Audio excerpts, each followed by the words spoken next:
estudante! Meu nome é Rose Melo, eu sou professora de língua portuguesa e estou muito feliz de estar mais uma vez aqui com você. E hoje nós vamos trabalhar um pouquinho sobre contextos de produção, circulação e recepção de um texto. Nossa, professora Rose, que é isso? Né? Que tanto de palavra que você falou. Então, todo texto, ele tem uma intenção. Todo texto, ele tem um objetivo. Por que ele foi escrito? Para quem? Onde é que esse texto vai circular, vai veicular? Né? Então, é isso que nós vamos ver agora. Isto é o contexto. Um texto está dentro de um contexto. Então, todo texto tem um contexto. Por quem é escrito, quem está escrevendo, né? É o emissor, lembrando lá dos elementos da comunicação.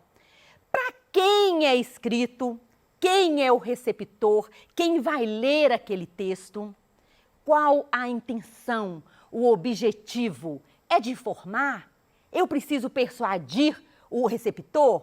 Então, qual a intenção? Em que tempo e lugar foi escrito? É muito importante, nós vamos falar daqui a pouquinho. E em qual veículo é divulgado? Então, isto é um contexto de produção, circulação e recepção de um texto. Um texto pode querer emocionar. Um texto pode querer convencer. Pode querer transformar. Um texto pode querer confirmar, mas também pode querer negar. Ele pode querer acusar e pode querer informar, simplesmente informar. Então, o texto depende do seu objetivo, da sua intenção. Quando você sabe, você identifica qual é a intenção do autor, o texto fica muito mais fácil para você compreendê-lo e para você interpretá-lo. Por quê? Porque você está entendendo do contexto. Então, vamos lá. Identificar a intenção e o objetivo de um texto é sinal que você fez uma boa leitura, que você compreendeu o texto. Então, mas o que é um texto? O texto é só aquele amontoado de palavras, um texto tem que ter enorme, né? Ele tem que ter muitas palavras para ser um texto. Então, texto é um todo significativo. E o que quer dizer isso? É tudo aquilo que te transmite sentido, que tenha sentido. Ele pode ser verbal ou pode ser não verbal, porque ele é difundido por diversos códigos. Né? Quando eu falo um todo significativo, se você tem um texto argumentativo em prosa, ele é feito por quê? Parágrafos, né? E aquele parágrafo, cada pedaço é um parágrafo. E cada parágrafo, ele precisa estar interligado com o outro para ter sentido, para o texto como um todo ser harmonioso.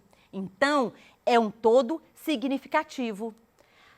Um discurso produzido por determinado sujeito.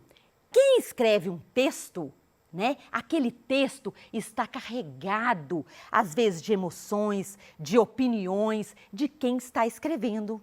E também num determinado tempo e espaço. Você, estudante, já leu algum texto assim de 30, 50 anos atrás? Aquele texto, ele é carregado de elementos daquela época, né? Que às vezes a gente lê um texto e fala assim, nossa, mas esse autor aqui é machista, é preconceituoso, né? Mas por quê? Era naquela época que ele escreveu, né? Não foi agora. Então, o texto, ele é delimitado pelo tempo e pelo espaço. Então, um texto é o ato de comunicar. Comunicou é texto. Então, você comunica através de gestos, através de palavras, através de pinturas, né? Uma pintura, ela nos fala muito. Então, para você interpretar aquela pintura, aquele texto que está ali, através daquela pintura, você tem que ter um conhecimento prévio e você vai além o que está ali por trás daquela pintura. O que o autor, o pintor quis falar, quis transmitir com aquela pintura. É um texto. Aí nós vamos recapitular aqui, voltar, né? Os gêneros textuais. O que são gêneros textuais? A todo momento, nós criamos um gênero textual. Por quê? O gênero textual é aquele preocupado com o social, com o comunicar. Então, os gêneros textuais, eles cumprem uma importante função social quando o assunto é comunicação, porque o gênero textual está preocupado com a comunicação. Então, por exemplo, a mensagem do WhatsApp. O WhatsApp em si é o canal, mas a mensagem do WhatsApp é um gênero textual. Então, agora eu estou aqui falando, é um gênero textual oral, né? Então, a todo momento, nós criamos um gênero textual. Eles variam e se adaptam-se às necessidades dos falantes, né? Eu preciso, eu crio. Eles podem sofrer modificações ao longo do tempo. Olha só, embora muitas vezes preservam características preponderantes. Eu vou dar um exemplo do gênero textual, a carta. Hoje, a carta não é muito mais usada, não é isso? Mas entrou no lugar o e-mail. E o e-mail, presta atenção, ele tem a saudação. Eu sempre cumprimento a pessoa que eu estou escrevendo. Se eu for escrever para um amigo, eu uso uma linguagem coloquial, uma linguagem despreocupada. Mas se eu envio um e-mail para o meu chefe, eu preciso usar a linguagem formal, como a carta. Então, eu tenho o corpo do e-mail, eu me despeço da pessoa e eu assino. Então, a carta também tem todos esses elementos. A carta caiu de moda, entrou o e-mail, mas continuou com essas características. E os gêneros textuais são inúmeros e cada um deles possui o seu próprio estilo e a sua própria estrutura. Então, os gêneros textuais, eles são fluidos, eles vivem em constantes transformações. Entra na moda, sai da moda e você cria. Então, tipos textuais, nós temos 5, né? A narração, a descrição, dissertação, injuntivo, prescritivo. Mas gêneros textuais, nós temos milhões de gêneros textuais que são criados a todo momento. Voltando lá, então, todo texto tem um contexto, né? Então, o contexto são elementos considerados pelo emissor, por quem está escrevendo o texto da mensagem, durante a criação. Então, ele precisa saber qual é a finalidade, qual é o público-alvo, onde esse texto vai ser veiculado, qual é a realidade sociocultural do emissor e do receptor também são observados. Então, o contexto de produção, ao produzir um determinado texto, né? Ele pode ser oral ou escrito. Então, o autor, ele inconscientemente, às vezes, ele aciona, né? Tudo isso, esse contexto, ele tem que ver para quem que eu estou escrevendo, não é isso? Então, o contexto de circulação. Em qual meio o texto circula? Eu estou escrevendo, mas onde vai circular? É num jornal? É numa revista? Eu vou mandar pelo WhatsApp? Né? Eu vou mandar por e-mail? Como eu vou mandar? Qual é a circulação desse texto? Porque é diferente. Então, se é uma reportagem, olha o exemplo aqui que está lá no seu PET, né? Tem atividades da reportagem, da circulação e da produção da reportagem. E as reportagens circulam onde? Em jornais, em revistas, rádio e televisão. Então, que possui o intuito de comunicar, de informar. Então, eu preciso saber quem vai ler aquela revista, quem vai ler aquele jornal ou quem vai assistir essa reportagem, né? E a recepção é um dos protagonistas do ato da comunicação. É quem vai receber, quem vai ler esse texto e quem vai decodificar essa mensagem. Então, essa é a preocupação, isto é o contexto. Então, olha aqui um exemplo dos receptores da reportagem. Estará vinculado ao tópicos por ela abordado. Por quê? Eu tenho uma reportagem lá, por exemplo, de turismo. E quem vai gostar de ler esta reportagem de turismo? Quem gosta de viajar, não é isso? Então, quem gosta de viajar, pessoas que gostam de viajar, elas vão gostar de ler esse tipo de mensagem, de reportagem. Então, se viu o título da reportagem, ela é chamativa. Então, ele bateu o olho e falou, oba, gostei. Por quê? Porque ele gosta de viajar, né? Outra, se tem uma reportagem relacionada a questões sociais e políticas, quem vai gostar de ler uma reportagem desta? São as pessoas que procuram manter informadas, né? E não satisfazem simplesmente com notícias diárias. Por quê? A notícia, ela é bem resumida, informa aquele fato, aquele acontecimento de imediato. E a reportagem não, ela é detalhada, ela leva mais informação, ela leva muitas informações para o receptor. Então, viu aqui a diferença? Então, a reportagem depende da reportagem para ver quem vai gostar de ler aquela reportagem, qual vai ser o receptor, né? Então, olha só esse aqui. O contexto de produção permite que um emissor aborde o mesmo tema de maneiras diversas. Presta atenção, olha. Vem conhecer a pizzaria que abriram no bairro. Vem conhecer a pizzaria que abriram no bairro. Qual foi a finalidade dessa comunicação? Foi informar, né?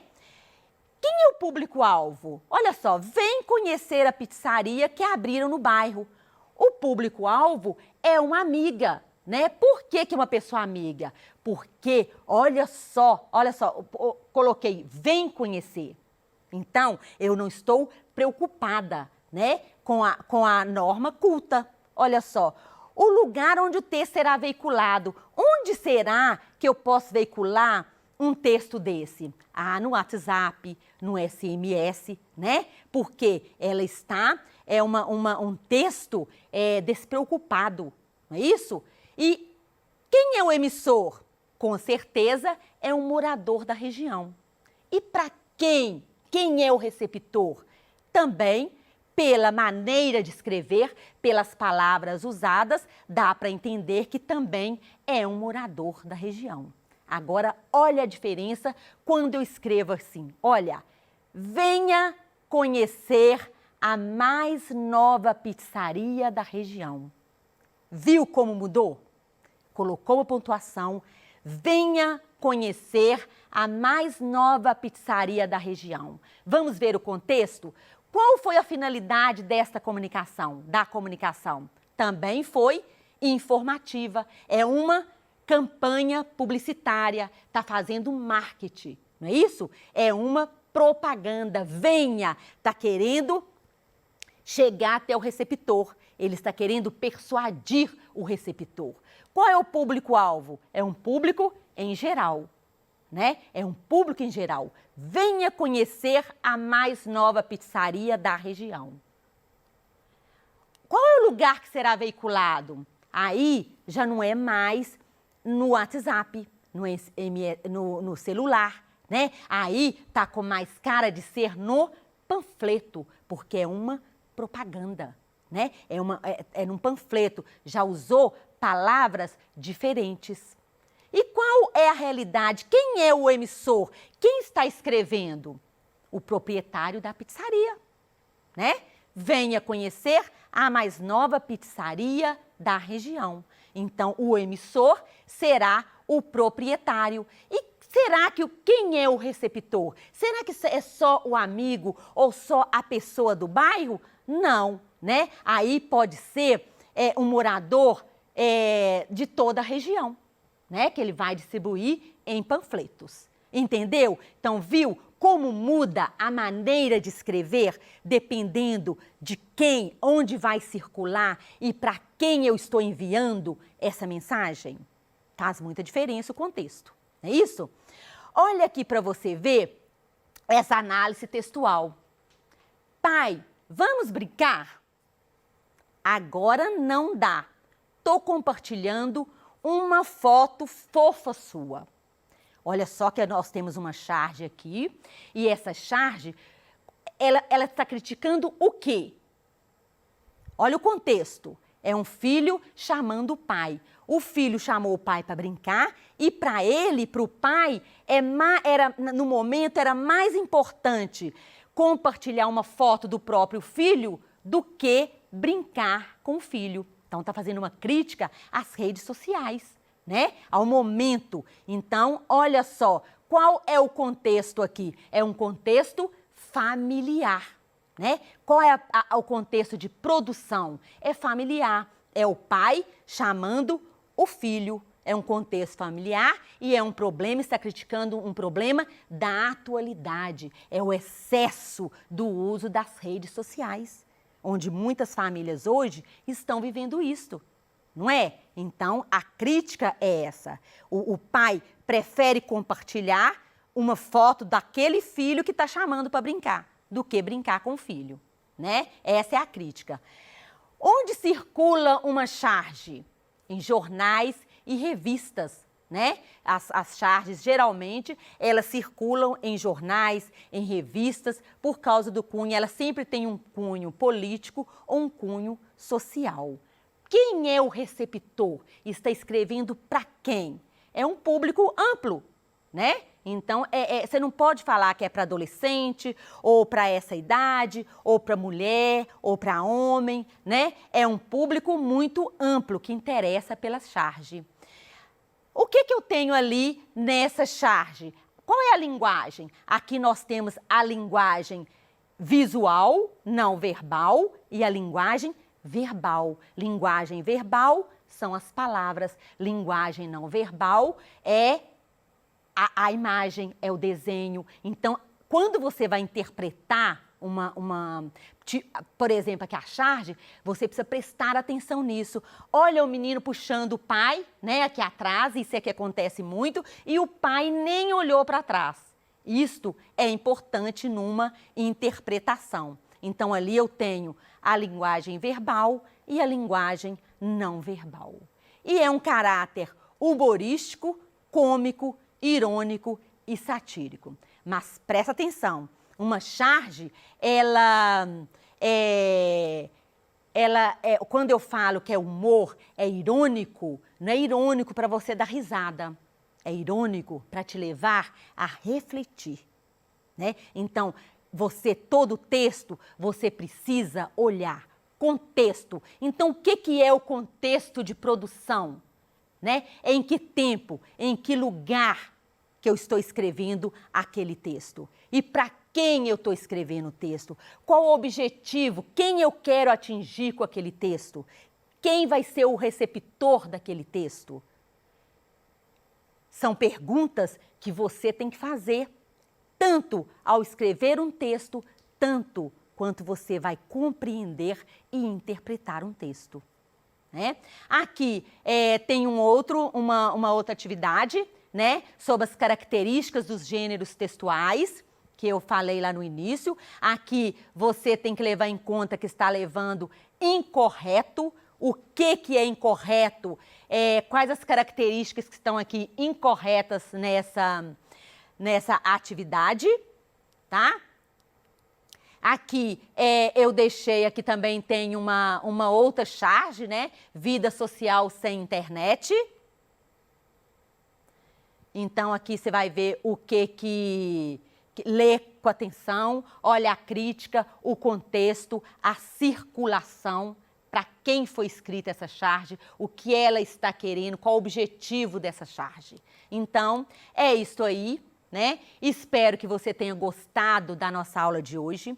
Espero que a partir de hoje, quando você for ler um texto, compreender um texto, interpretar um texto ou escrever um texto, você pensa no contexto de produção, no contexto de circulação e no contexto de recepção. Qual o objetivo do texto? Para quem eu estou escrevendo esse texto? Onde vai veicular esse texto? Muito obrigada, um beijo carinhoso, fique com Deus, até a nossa próxima aula.